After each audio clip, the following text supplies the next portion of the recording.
கன்னி ராசிக்கு பொதுவாக சனி தீமை செய்யாது என்பது ஒரு சாரரின் கருத்து.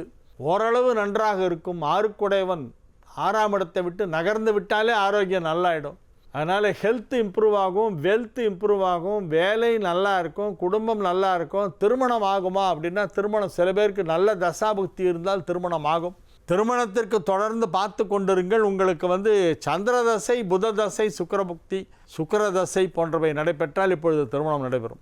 சந்திரன், புதன், சுக்கிரன், குரு, புதன், வியாழன், வெள்ளி இந்த 3 தசைகள் நடைபெற்று கொண்டிருந்தால் இப்பொழுது திருமணம் நடைபெற வாய்ப்பு இருக்கிறது, சந்திரனும் சேர்த்து. எனவே இந்த பெயர்ச்சி நல்ல பெயர்ச்சி தான்.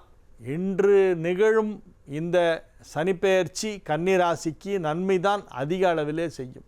பேருக்கு ஏதோ கொஞ்சம் 7ல் இருக்கேன் அப்படின்னு காமிச்சிக்கிறதுக்காக வேண்டி அப்படின்னு கரைச்சி கொடுக்குற மாதிரி அப்படி எதனா அவனுக்கு செஞ்சுட்டு போயிடுவார். கண்டுக்க மாட்டார். ரொம்பலாம் பெருசாலாம் கெடுதல்லாம் நடக்கலாம் வாய்ப்பு இல்லை. கன்னி ராசிக்காரங்க நல்லா இருப்பான். சிவன் கோவில்கள் அப்படின்னு எடுத்தோன்னா ஒரு 1000 கோவில் வாலி வழிபட்டது.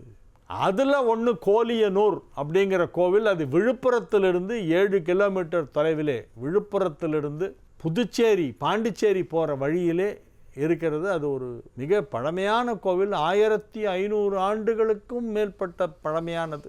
சனி பகவானுக்கு அங்கே சிறப்பு சந்நிதி இருக்கிறது.